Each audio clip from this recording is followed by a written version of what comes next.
day, a long day for everybody involved, but just want to give Florida State a lot of credit first and foremost to be down by that many runs early in a ball game and to plug away and keep competing the way that they did, and to essentially, they're right at the end, they made it a ball game, and it just shows you a lot about Mike Martin, his coaching staff, and his players, and how tough they are, how good of a competitive ball club they are to stay in that ball game.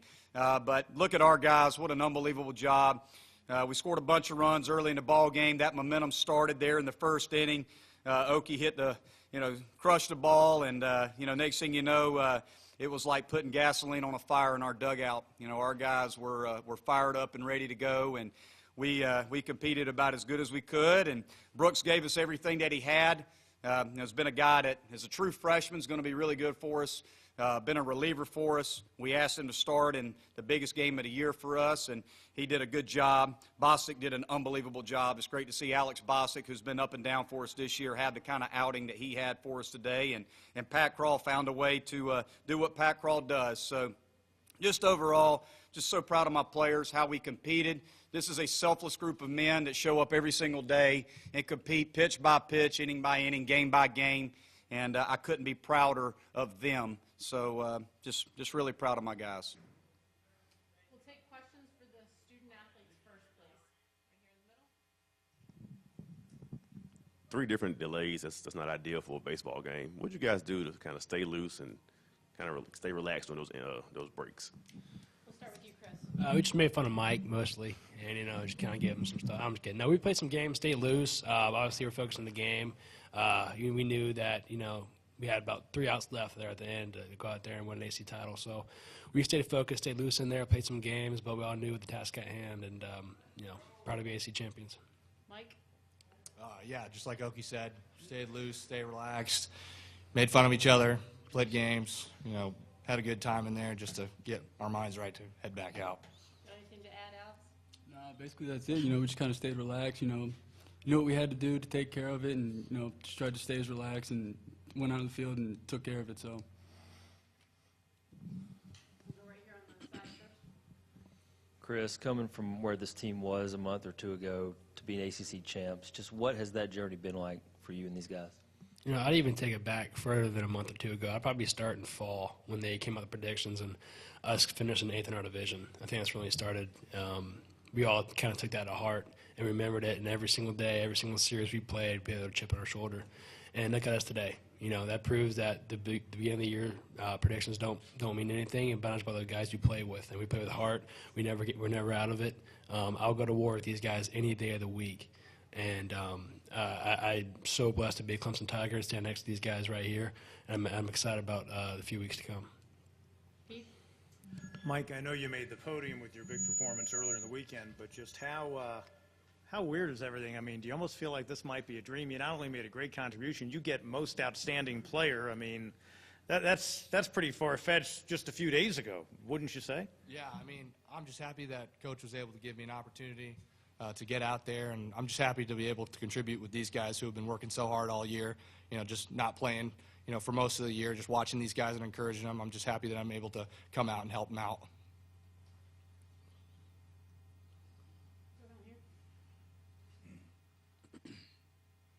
Chris, obviously you and Mike, both veterans on this team, have been on this team for a while. What was it like for you just as his teammate to see the kind of tournament that he's had and get the MVP today?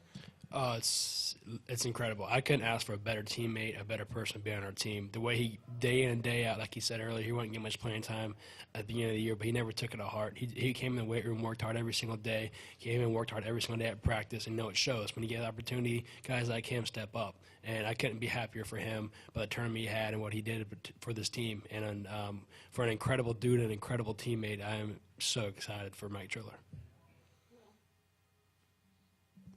Alex, can you talk about coming in there and shutting things down, and for you, what that meant? I know it's been a rocky road the last few months for you. Can you talk about how that's going to help you going forward in postseason? Yeah, like Coach Lee said, it was no struggle. It was no I struggled the last month pitching-wise, being consistent and all that. I just tried to go out there and make things as simple as possible, work ahead of batters, throw strikes and, get quick outs. So I think that's a big confidence boost for me. And, knowing that I can go out there and do that and help my team is big. It's big for me.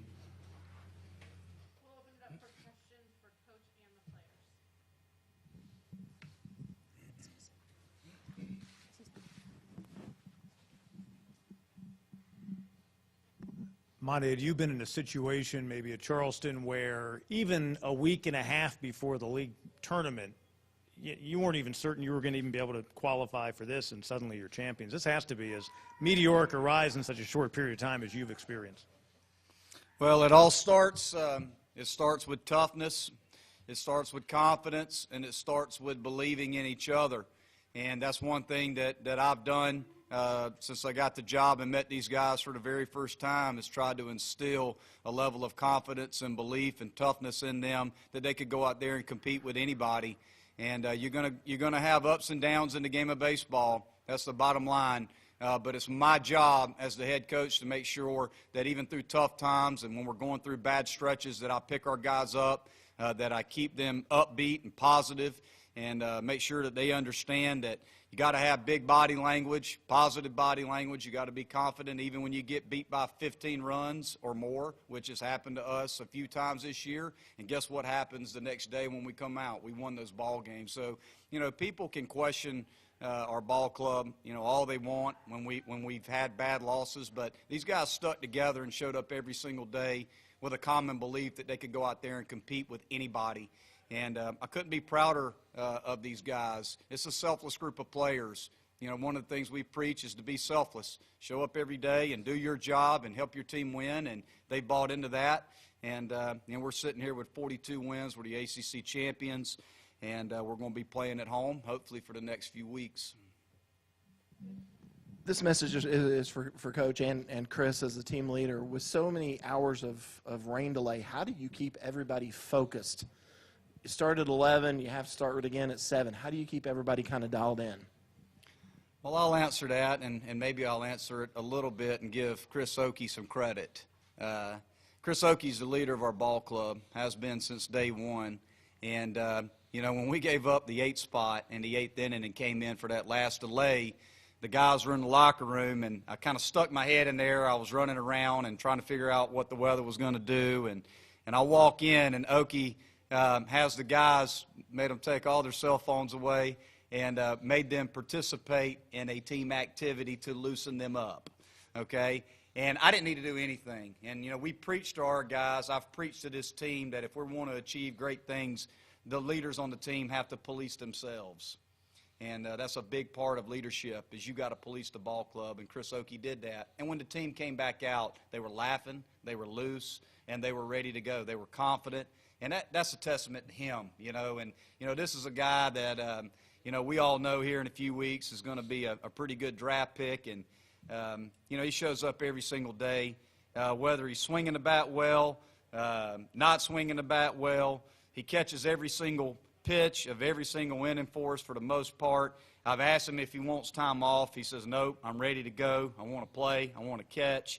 And he's a tremendous leader. He's a guy that's going to be successful for a long, long time in whatever it is that he chooses to do because of his leadership. And it's guys like Mike Triller, guys like Alex Bostic. These two guys on my left haven't gotten probably the opportunities that they would have liked to have had, and part of that is my fault. I haven't put them in there probably as much as I should have. But when we needed them the most in the ACC championship game, Alex Bostic stepped up and pitched like a real guy against a really good lineup. And Mike Triller's a fifth-year senior, hadn't gotten many opportunities, and we put him in the lineup. He winds up being the MVP of the tournament. So there's some great storylines, but just shows you the common belief in this group of guys and what they've been through together, that they police themselves, and they've led this team. So I'm just happy and proud of them. It's a testament to what these guys have done. So it's just an awesome feeling for me as a head coach. Monte, you mentioned playing at home the next few weeks. Do you feel like, without question, this team deserves one of those 8 national seeds, and would you be shocked if you don't see Clemson as one of those top national seeds come Monday? Well, we were the number 6 RPI team in the country going into the day, and we won the ACC championship. 3 of the 4 teams that we beat today will host regionals. 2 of them, at least one of them, is going to be a national seed. So, and the other 2 were definitely in the conversation about being a national seed. So, sitting here at 42 wins, having won the ACC championship, that number 6 going into the game. I don't know where we're at now. I think we absolutely deserve to be a national seed because I think our resume is one of the best 8 resumes in the country. So I think with the committee, when they look at all the resumes and they set them all out there, Clemson's got to be one of the top 8. When you look at our top 50 wins or top 100 wins, I think it may be second best in the country, tops in the country. I don't know. That's what Brian, our SID, I'm sure knows it. And he does an unbelievable job for us. I think we deserve it, absolutely. Monte, the last coach here won an ACC championship in his first season. You were able to do that. What are the challenges of stepping into a situation like this and being so successful so quickly? Well, I mean, anytime you're replacing a Hall of Famer like Jack Leggett, the one thing that Coach Leggett did was he instilled work ethic, toughness, and character in the ball players that are here. So the transition for me going into this year has been an easy one because of the great job that he did in instilling, all those characteristics in the players. But, for me, I'm going to be me, and I'm going to be myself. I'm not trying to be somebody that I'm not. I don't really look at it that way. I just know that the group of players, a lot of times when coaches come in for the first year, they talk about we got to get our own guys in here. Some of these guys don't fit what I'm looking for. I try to do the opposite. I've tried to embrace these guys. That's been our message since day one. I'm the head coach here, and you're my players. I'm going to embrace you and do everything I can to serve you, to make you the best players that I can make you, and hope you have a great experience. And that's what I've tried to do. I've tried to make sure that our guys show up every day and enjoy coming to the park. If a group of players enjoy coming to the ballpark every day, they tend to overachieve for you. So that's always been my model. I've just tried to be myself. I'm very comfortable with what I do. I make a lot of mistakes, but I do them aggressively. And I'm not afraid to make mistakes. And I'll try different things with the team to see if it'll work. And, sometimes it does and sometimes it doesn't, but I always have the right intent, which is to put my players first and try to get the most out of them. But these guys have bought in. They accomplished this. It's nothing that I did. I just tried to cheer them up, keep them going, show them how to compete every day, and got great leadership. And it's just a testament to what they did. 2 parts for housekeeping purposes. Number one, Monte, in terms of pushing buttons, is this about as good a weekend as you've had from putting him in the lineup, where you hit Rollman, Bryant yesterday, et cetera? And then secondly, is anyone at liberty to divulge the team activity that was so loosening during the last of the delays? What was that team activity? Well, I'll let Okie answer the team activity part. I stay out. The locker room is the players. I don't go in the locker room too much. That's their sanctuary. But for me, you know what? I think when it comes to pushing buttons, the bottom line is the players have to execute. They have to execute. You can push all the buttons you want, and if it doesn't work, it doesn't work. It's on me. So it's what they did. All I did was I gave Mike Triller an opportunity, and he absolutely made the most of it. Gave Bostic the ball today when we needed him, and he absolutely made the most of it. Chris Okie is one of the toughest players in the country. He's one of the best catchers in the country. I think he's the best catcher in the country. And you look at the ACC, there's a whole bunch of good ones. But shows up every day and competes and helps us win games. So, to me, it's not about necessarily pushing the right buttons. It's about the guys have to execute when you give them the opportunity, and the players did that. Well, it's a game called the Mafia. It's kind of hard to explain, but it gets everyone involved. Everyone has their own little role, and it gives everyone a chance to kind of laugh, stay loose, and make fun of each other and get mad at each other at the same time. So, it worked. Coach, first I just wanted to ask you, how much deliberation went into taking Bostic out after going into the 8th? Was that a tough call for you? It was a very tough call. It was a tough call because he was having an unbelievable outing, but he was also at like 65 pitches, and he's been a reliever. So, the last thing that I want to do with a guy like Alex Bostic, with the way he's throwing the baseball, I don't want to jeopardize his health. And for his pitch count to get that high out of the bullpen, you're starting to flirt with, okay, if I send him back out there and he winds up throwing 80, 85 pitches, he's going through something that we haven't done with him before. So it was, it was more of we're starting to get into that where we could hurt him, and I didn't want to do that. Had I wished that maybe I'd have ran him back out there for one more inning, maybe. But if I ran him out there for one more inning, winds up getting hurt, I'm going to be kicking myself for doing that. So, it was really more of a health situation for me and for Coach C as far as making that decision. I didn't want to take him out of the game because he was throwing so well. But on the other side, I didn't want to put him in jeopardy of hurting himself. You took 3 or 4 games from legendary coach Mike Martin this season. As a young coach, how special is that for you? And Florida State's probably your biggest rival in the ACC.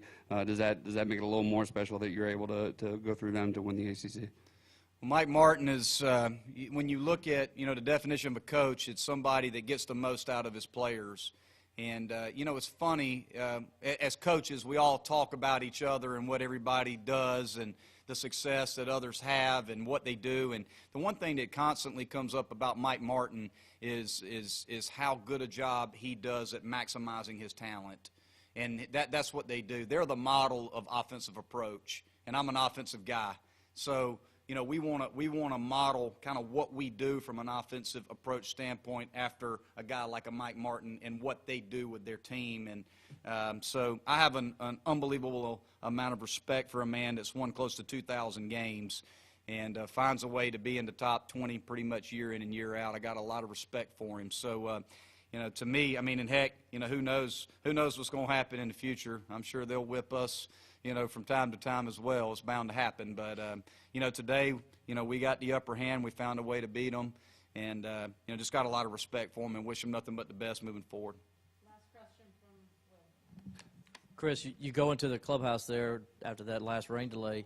What made you say, okay, guys, put the phone away? What did you see that caused you to say, let's do something as a team and put this phone away? It actually wasn't even me. It was Coach LaCroix. I was actually watching the game on TV, and I went to go throw some trash away. And he gave me the idea of, hey, go around and take everyone's phones. And I looked around, and sure enough, everyone's on their phones. So I said, I'll do it, see what happens. So, unfortunately, I've probably been in that group, but I left my phone on the bus, so I guess I can.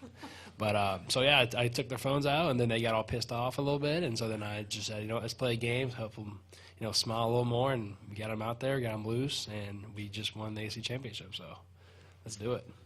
Congratulations to all of you and best of luck these next weeks. Thank you, guys.